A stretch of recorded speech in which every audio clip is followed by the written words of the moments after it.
They called him the Diesel. Crank up that diesel.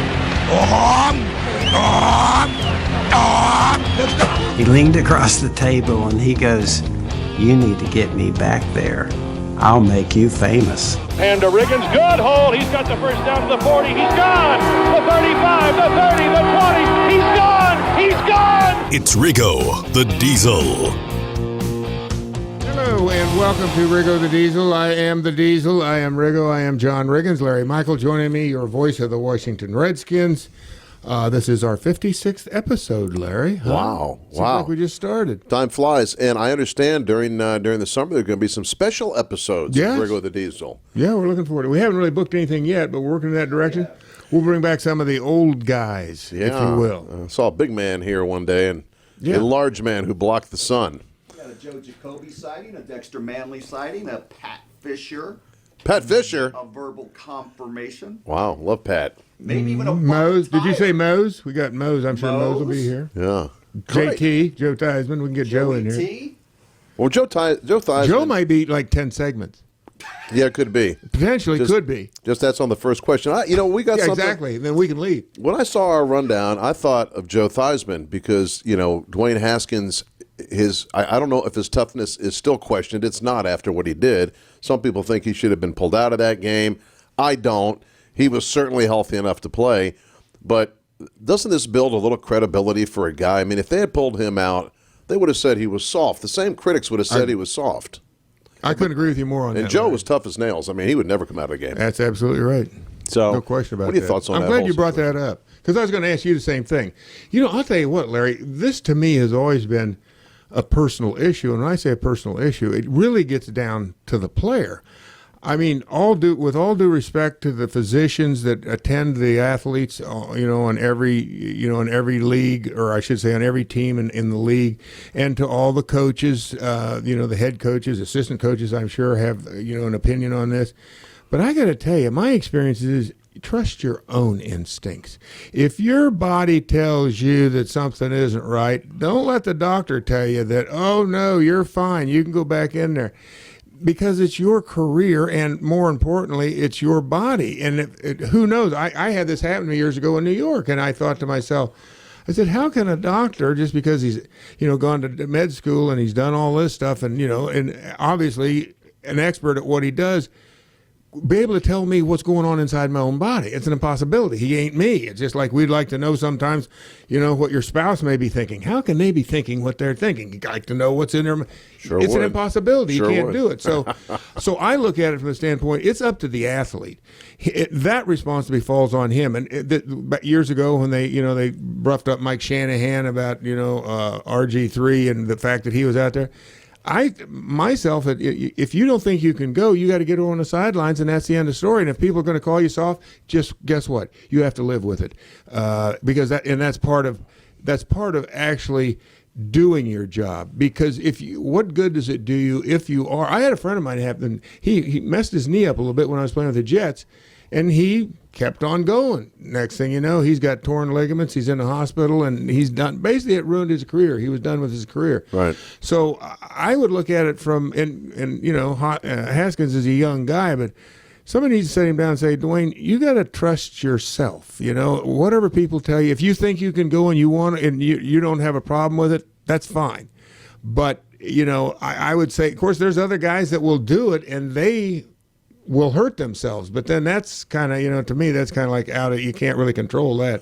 Well, the doctor might say, no, you shouldn't go out there, and some guy's going to say, well, I'm going to go. So I don't know where that ends up. He told me right after the game, he said, didn't even think about it. He says he was in a little pain, but he wasn't going to come out because of that. He wasn't going to, he sprained his ankle. Yeah. We've had sprained ankles, and, you walk it off. If you don't walk it off, if you sit, it might get stiff. It gets worse. So I like what he showed. I think he showed something to some people, but the same people who are saying, oh, you need to protect him, he's the future quarterback, those same people would have condemned him as soft if he had taken himself out of the game. So I'm kind of glad it happened. I think it showed me something about him. Yep. He kind of gutted it out. Remember that game, Byron Leftwich? They were carrying him to the line when he played at Marshall. Literally had two offensive linemen carry him to the line. Phillip Rivers played a whole year with the torn ACL braced up. Played the year, and Robert obviously played hurt when he was here. So This guy's a warrior. I mean, he looks awful young. I think that still throws people. Yeah, he got the baby face. You look at him in the face, he looks like he's 16, but he's coming along week by week. The stats are certainly not what he wants them to be, and the passing offense right now is 32nd in the NFL, and that is called last. Okay, but obviously you've had a shuffle here with these quarterbacks. You've had a change in philosophy with Bill Callahan wanting to run the ball. Correct. And now with Geis out, I guess we could talk about that a little bit. What impact does that have in your opinion? Because I know you liked him, and you said before the game you wanted to see more of him. Now you're going to see less. Well, it's funny because after I said that, Larry, in the pregame show, I got to thinking there must be a reason, because it's actually his position coach, I think, is the one I think I was listening to Doc talk to somebody about it that actually determines who's going in and who's coming out of the game. So I thought to myself, I said, I'm wondering, that I'm going, well, this wouldn't be particularly, it's kind of a foreboding, really. And it turns out that probably is the case, is that somebody senses that he is injury prone. And, my thinking was the reason that Adrian was doing all the work, I should say starting the games and, getting a few more carries and all that, was trying to protect a guy. But you can't protect a guy. It's just the nature of the beast. Right. You're either going to get hurt or you're not. I just don't think you can predict that kind of stuff by giving a guy a lighter load. I mean, I would say this, I would have said I'd still say the same thing about Chris Thompson. He's, you can't give him too much work. And I'm going, I disagree with that. Now, I don't know if the guy gets fatigued easily, but that's a matter of not being in shape. And that's not the case here. It's just a terrible setback for Darius Geis. Who knows what's going to happen after this? But clearly now you're at a point 2 years in, you got to be looking at that going, where do we go with this? And as I say that, I got to say this: Adrian Peterson is, he's doing an amazing job. Really, he's made some great. You got a lot of respect for him, don't you? Yes, I do. And when the load shifted to him, and he was willing to share it. But he didn't want to give it all away, and now it's come back to him, and guess what? You're the guy that's going to have to carry it now, and I think he's up for the task. So I tell you, like I said, I saw him do some things on Sunday. I went, damn, he's still got some stuff going on out there. Sure does. And guys, the reports are that it's a sprained MCL. That could shut him down for the year. He's a super positive guy, and he's a great influence on his teammates. He's a very, very likable guy. He's got this personality. And after the game, he was still bopping around, but he didn't know. I mean, he didn't know until he had the MRI as to the extent of his injury. Is it the same leg that's been giving him trouble? He's had trouble with both legs. The but last year he had the surgery on the that's one. the knee. It is the same. It is the same knee. It is the same knee. But when that field was really weird, John. That I field, know. That field is a combination of bluegrass and synthetic. Really? Yes. And they've got the pipes. This is a very elaborate thing they have. Oh, right. There. They got the antifreeze and all that. Yeah, stuff. and Bill Callahan speculated that they had thawed that field out, and that moisture was like deep in there, and it's a longer grass. And some guys might have gone to a longer cleat. I talked to Steven Sims Jr. He told me he didn't want to wear the longer cleat because the longer cleat dug into that stuff so deep. He didn't feel quickness. He'd rather risk tripping or slipping than he would to have a longer cleat that's really going to slow him down. We saw a lot of guys sliding around. Yes. So I don't want to blame the field. That was not an illegal hit that was on Geis. Most guys are going to take a big back down around. They're not going to go high on him, right? Because he's a total load, and guys would bounce off you when they try to go high. So I don't know if the hit was the worst hit, but his foot was planted when he got hit.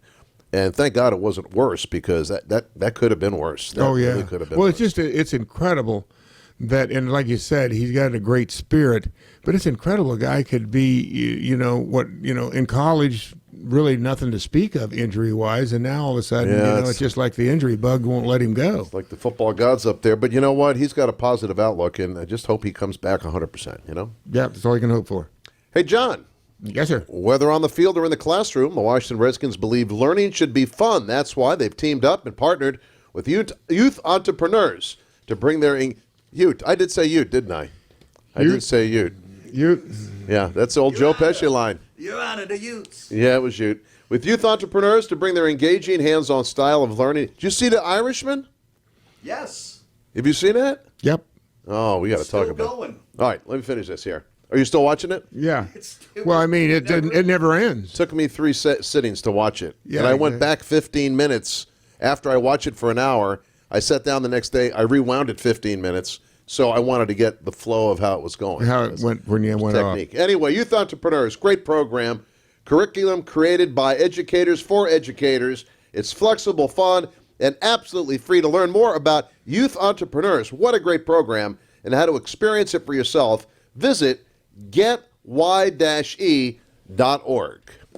All right, listen, for the longest of time, I've been telling you about O'Connor Plumbing, and that's my Christmas present to everybody this year, or my Hanukkah present to everyone, that start your relationship. I'm also Cupid today, a little bit of Santa, a little bit of Cupid. Start a relationship with O'Connor Plumbing. That's all I can tell you. You won't be sorry. If you have something going wrong with your house, get them over there. I mean, they'll do the plumbing. Who knows? They maybe will do some other stuff. They'll wash the dishes before they leave. They're that kind of a company. 1-833-RIGGO-44. O'Connor Plumbing. If you got a problem seriously with your plumbing, do give them a call. You're going to be very impressed with them. How do you start a relationship with a plumbing company? You just call them and have them come over, I guess, right? But that's exactly. It's got to start from somewhere. there, you're gonna bring candy. You're gonna get some flowers. Your plumber shows up. You got candy and flowers. What's wrong with that? Hey, magic happens. Hey, get official team news, full game day experiences, and live Redskins local games, all available on the Redskins mobile app. Download it today. Geographic and device restrictions apply. Local and primetime games only. Data charges, or is that data charges, may apply. Ladies and gentlemen, stand back and watch the Phoenix rise from the ashes. Stand back. It's Riggo the Diesel. I don't know where they get that from, because I was reading about the Phoenix, and I guess it comes out of the flames. But I guess, when there's flames, then there's usually some ashes. So I don't know exactly how that works. You were just taking your own take on how the Phoenix rose from the flames, because the flames had gone out. Pretty much at that point. But when I look back on it, I on the one hand, I'm a little embarrassed by it. But on the other hand, I'm going, well, it was, I was out there. I was ahead of everything. It was a premonition, because they came out of it. That's great moments in Redskins history. The Phoenix rising from the ashes, and John Riggins. That is just something we'll never forget. Top 100. Yeah, for sure. You talk about the NFL Top 100 list, that's a top 5 comment of all time. Also on board on Broke on Back is a top 5. Yeah, that'd be Loosen Up Sandy Babies in the top 5. So we got 3 out of the 5 right there. I can retire and go home. Yeah, right. No. Ron is the president, but I'm the king. That's a top 5er, right? Now we got one more. One more to add to One it. more to get the top 5. I mean, those are top 5, right, Riggo? I mean, yeah, I think so. We're rolling. Pretty good. Can you think of one, Todd? There's the one where they asked him at the Super Bowl against the Raiders, and Lyle Alzado said he was going to rip his head off. What did he say about Lyle Alzado? I can't remember something. I hoped he'd find a nice soft. Well, I hope he's kind enough to give it back to me. That's what it was. That's what. To laid out Lyle Alzado. So you did see, or you have watched The Irishman? I have watched The Irishman, and just to say, I mean, I love Scorsese movies all the way back to Mean Streets, and this is Taxi Driver, and this is a 3.5-hour movie, and I don't want to ruin it for anybody, but it is the story of the Irishman, who is Robert De Niro, and his involvement with the mob, and ultimately with the demise of Jimmy Hoffa. This is the story, and if you go look up Frank Sheeran, who is the character played by De Niro, the person played by De Niro, it's quite a lengthy biography on this guy, and you see it expressed in the movie. And there's different points in the movie. You almost have to go back and look at it a second time. And I've noticed things. I'm probably going to have to watch the whole thing again. They have all kinds of subtle things. And this is a Scorsese thing that foreshadows what's going to happen. You might see this, but you guys haven't gotten to the end of the movie. But yes. You have. No, yeah, we've watched the whole thing. So when De Niro goes into the house to check out the house near the end of the Originally, movie, yeah. right at the end, he goes in the house to check it out. And he sees 2 guys in the kitchen eating. Right. But when he walks in, he sees a guy with a carpet knife cutting a new carpet into the entry of that house. Okay? Now, it kind of goes by you. Why was that guy putting new carpet at the front of the house? Because there'd already been a murder. Yes. And now, a few years ago, as a result of what Frank Sheeran actually said in True Life, they went and they tore up the floorboards. You can look this up. They tore up the floorboards on the entrance to that house, and they found blood on the floorboards, but they couldn't match any DNA with anybody. So there had been something that happened there, and he kills him right there, and they take that carpet, and that carpet had been put down there to get him out of there and to cover up what was there before. Just a subtle little thing that if you miss it, there's a million of those things. It is, a little far-fetched about how he met Joe Pesci when he was trying to fix his car, and Pesci said, "Oh, check out your radio," or it was your distributor cap or whatever. Well, creative license. Never Yeah. seen him. But that's creative license. But I guess my question is this supposed to be a true story? It's based on Frank Sheeran's true story. But my point is, though, does anybody and he's not living anymore, No. I take it. But, I mean, it's basically he said, she said. There's nothing to corroborate this, is there? I mean, in other words, you put it together, it could have been anybody, and you make a story up about how Mr. Hoffa disappeared. Right. Was his daughter, his estranged daughter? Yeah, I was trying to figure, was this the book? Was this part of his estranged daughter then? What is it? How did this even I Paint Houses? Is that the name of the book or something? Or I Paint Houses. Yeah, well, that's the code for he's a assassin. The hitman. He's a hitman. He paints a house painter. That's what that's all about. I At the hear you beginning. paint houses. Yeah, I do. And then obviously you get to your point: is this even true? Now there was a guy named Frank Sheeran who has made these claims. Now, obviously, again, you do a movie, you're going to embellish things here and there, but there was a guy Provisenzo. What was that guy's name? Frankie Pro. Frankie Pro. yeah. That's a real person. You also take a look at some of the other names that they mention. this is one of the hostiles towards Yes. Hoffa, right? Oh, he was the Philadelphia boss, I think they said. And, of course, he delivered those arms, and all of a sudden it's the Bay of Pigs incident. It makes you think that was him delivering those arms. Who knows if that's Right. true? But what a movie. I mean, it didn't bore me at all. But I didn't watch it at one time. I guess if I had sat for 3.5 hours, it might have bored me a little bit. I put it on at night, and I'm telling you, after a while, it's like, so I got to do the same thing. I go back, because there's parts where I think I slept through a little bit of it. Me too. Couldn't help it. I didn't remember. I go back, I said, I don't remember seeing this. Speaking of which, an older quarterback like Tom Brady, he probably couldn't make it through the whole movie now either. Oh, man. You really want to talk about him? He's not looking right. No, they call that a segue. That's a good segue. John, is this it for Brady? Gosh, I don't know. I mean, I got to be honest with you, Larry. He's the most accomplished quarterback in NFL history. I mean, if you want to say a guy that's played on 6 Super Bowl winning football teams. Yep. I personally feel that clearly he's an excellent quarterback. I don't want to take anything, but my point is people look at him like he's secretariat with all the other quarterbacks that's ever played this game, and I just don't see that myself personally. Now, maybe that's just the people in Boston, but I get the impression when people talk, Tom Brady. I'm going, yeah, he's a good quarterback, but I got a feeling you take it. And then the one thing that I throw out there is years ago, and I can't remember his name. It's not Todd Collins. Oh, Castle. Matt Castle was the backup. He gets hurt very first game of the season. Brady did. I believe it's the Chiefs. Castle takes him to a 10-6 record coming off the bench. Nobody's heard of Castle goes to Kansas City because he's got what it takes. He goes out there with one of the coaches. Matt Castle can't cut it in Kansas City. So something's going on with that whole franchise. And there's a lot of things.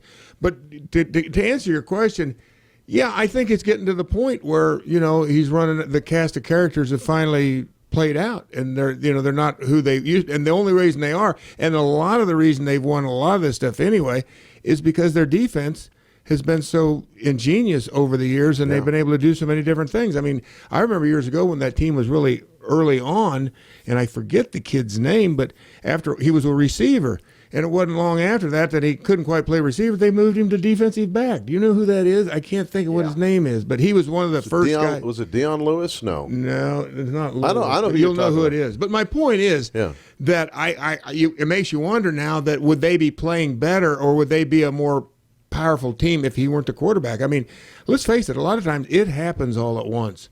When a guy loses it, it's just like, it's slow motion. It's a precipitous drop off. That game against Kansas, I know Kansas City got pressure on him, and they got some bad calls too. That game might have turned out different. Yeah, I heard that. But he's playing in slow motion, and then to get a little pressure on him, oh my gosh, he was caving. It seemed like he just was panicking, which I was just shocked by it.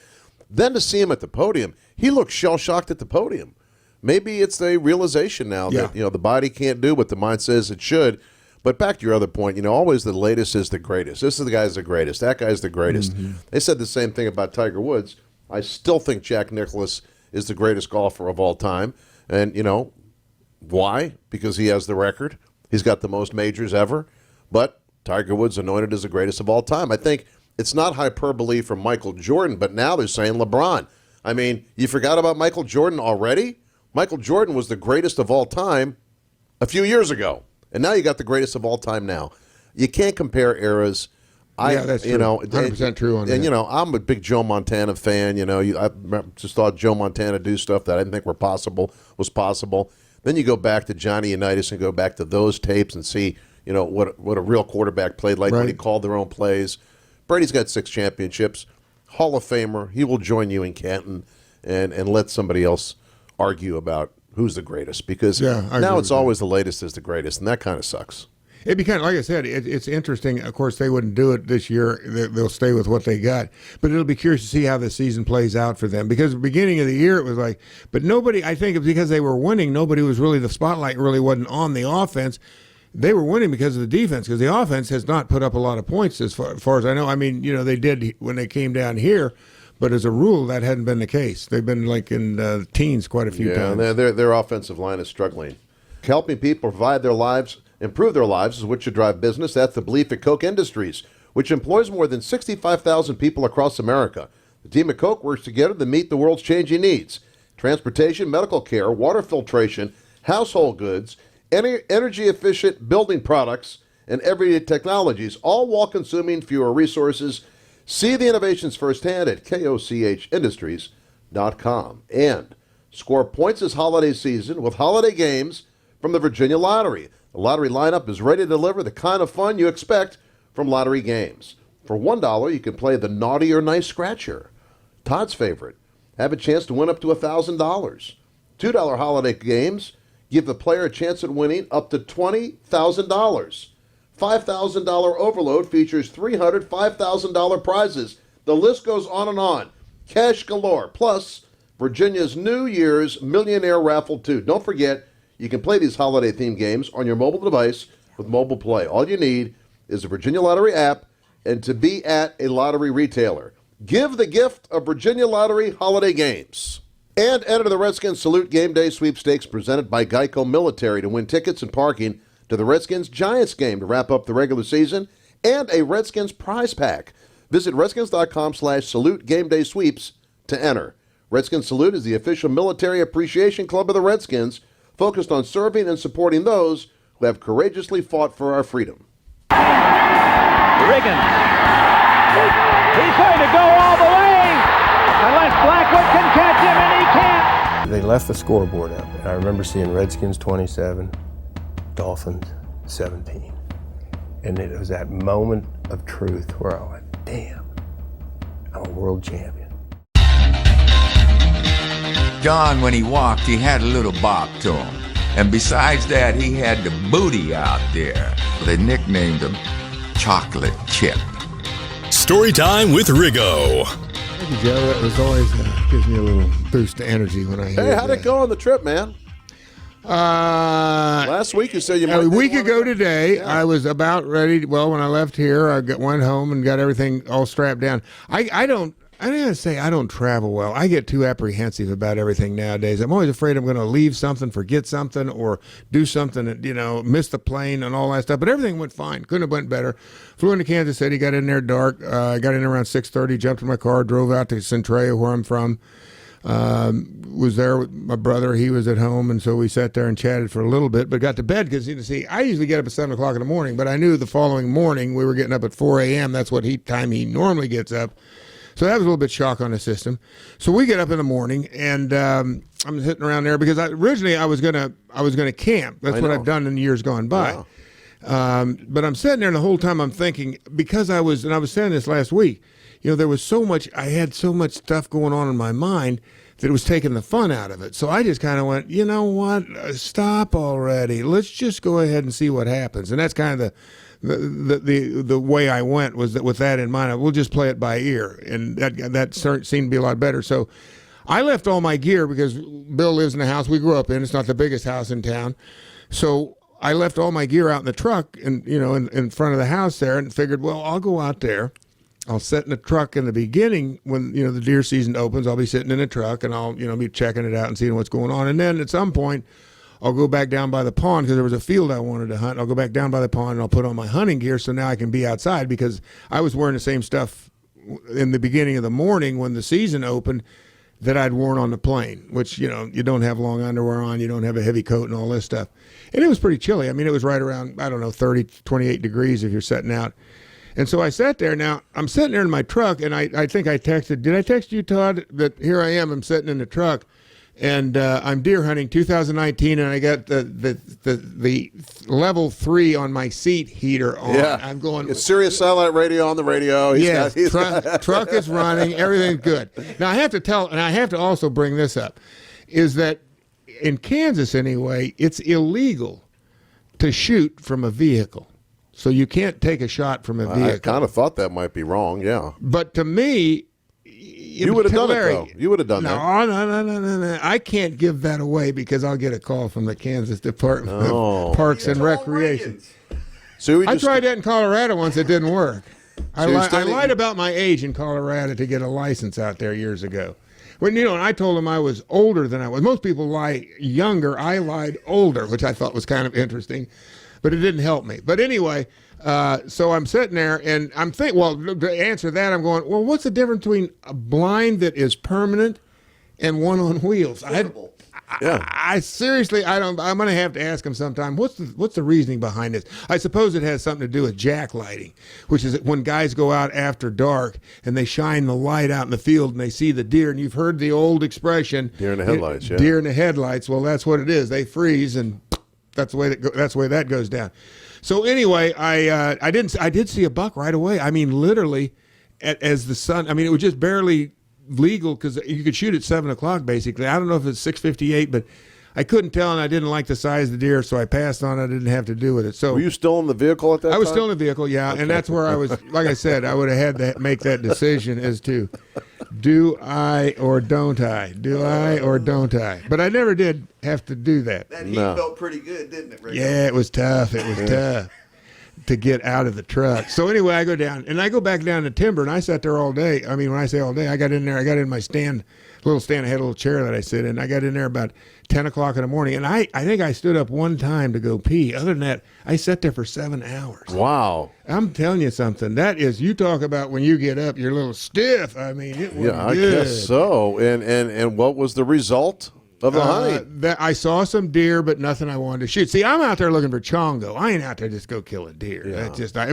I've had this property for almost 50 years, and I've never, and chongo and his relatives. I mean, I should say his progeny. I saw chongo years ago. Chongo is who? And so that's like the deer that the massive deer with a beautiful rack and the whole. That's chongo. Is your trophy. That's exactly who chongo Trophy is. And I saw chongo years ago. That chongo's got to be dead. But I got to feel like, his grandsons are out there and great-great-grandsons and all that. Smoking cigarettes, taunting Riggo. Exactly. Yeah, they're waiting to get back in the car. So anyway, I don't see chongo. So the next night, this is Thursday, the next day, I did the same thing. But this time I at least turned the truck off and rolled the windows down. I didn't have it running. I didn't have seat. I didn't have the third level. Put his REI blanket on. Well, hey, man's got to do what a man's got to do. Dirty Harry right out of the block. So no tent. No sleeping bag. Well, you know what, Larry? No campfire. I had that PMR, and I'm not feeling, I'm not John Riggins, and so I can't do that kind of stuff. I had to kind of go a little bit softer, There's always next year. I hope that's in the last year, the last time I ever camp out there. But it just didn't. The part I didn't like was all the work you put into it, and then you got to take it down, and you never know about weather and all that stuff. So I just said, you know what? I'll stay with Bill, get a chance to talk to him in the evenings, and we would go hang out to a little dinner. bit, have a couple of beers. It's Riggo on the range in a vehicle. Yeah, I think the pregame might have just.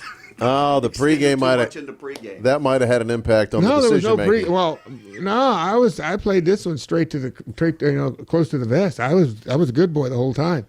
But anyway, so on the second day, I go out there and do the same thing, and I didn't see anything in that first field. And as I sat in the truck, so I went back down the timber, sat down the timber, relocated instead of, which is kind of a difficult deal. And I knew that going into it, but one of the things they tell you always, it's like, when the generals are planning the strategy of when they're going to attack and where their position is, well, we don't want that sun in our eyes. We all got to attack in the morning, otherwise we'll have sun.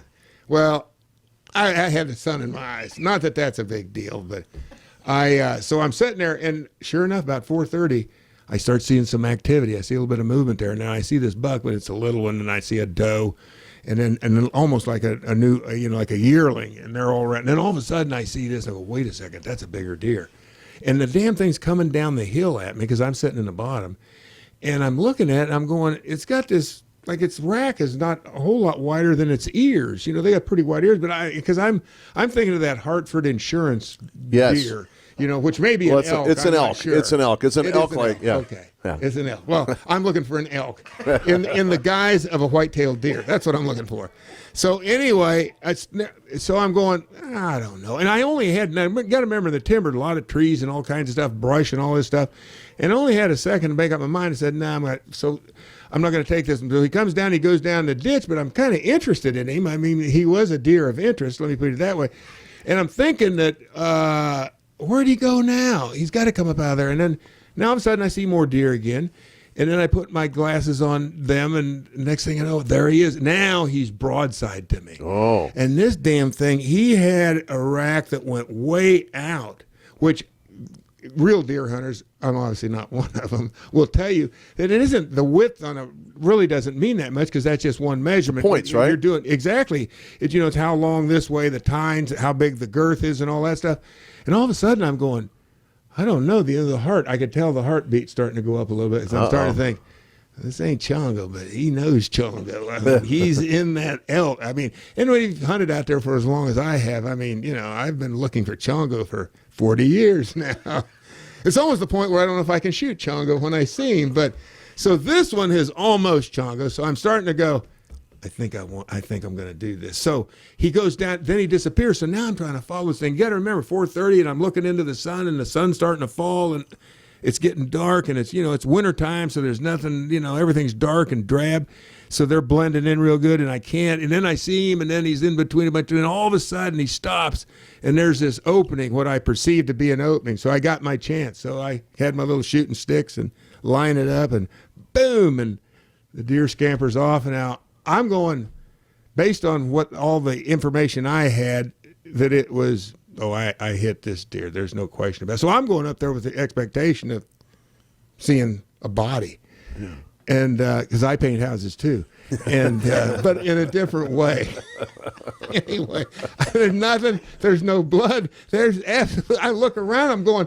I'm walking around in disbelief, Larry, because I can't believe it's only about an 80-yard shot. An easy shot, broadside. Well, it was, but here's where it gets a little sketchy. What you can't appreciate is the amount of brush and twigs between you and the deer. It looks, because it's not like trees like this big around, right? But you have an opening, but then there's a lot of little stuff, and because I'm shooting a .264 Winchester Magnum, a very fast bullet, not particularly big, and it was 140 grains. If it hits anything, it deflects.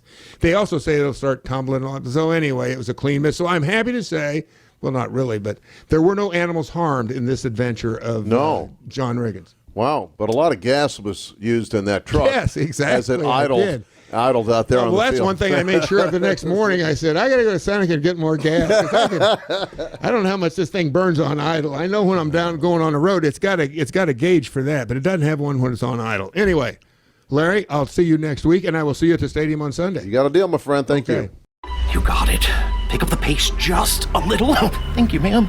All right, folks, everyone, calm down. We're just looking for a spot. Oh, we might have a winner. Row 4, third down on the left, and he rounds the corner. Oh, why? Why are tiny cars allowed in regulation-sized spots? You could lap the mall parking lot for an 8th time, or avoid the stress and give the gift of holiday scratchers from the Virginia Lottery. And now, Time for another Honda highlight. The air was cold, but the deals were heating up at the Happy Honda Days sales event. With the entire versatile roster on clearance, all signs pointed to victory. Turbocharged tandems like the Accord and Civic, or all-wheel drive SUVs like the CR-V, HR-V, Pilot, and Passport. With clearance pricing, everyone's a champion. Have your own Honda highlight with a clearance deal during the Happy Honda Days sales event. Now at your local Honda dealer. Locally owned Novec has competitive rates and some of the highest customer satisfaction ratings among electric utilities in Virginia. Novec members are receiving more than $4 million in cashback credits in December, and they enjoy the most reliable power in the region. Novec is growing its renewable energy supply, including more solar. Novec, power you can trust. Darryl Green here. I'm used to winning teams, and I know the value of physical health, but financial health is also important. Having the right bank on your team is critical to a winning formula. Businesses need positive cash flow to succeed. That's why I recommend Main Street Bank for your business banking. I'm a founding director of Main Street Bank, and my formula for success on the field is the same off the field. Work hard and surround yourself with great teammates. Trust me, you want Main Street Bank on your team. Go to mstreetbank.com. We bank where you breathe. Member FDIC.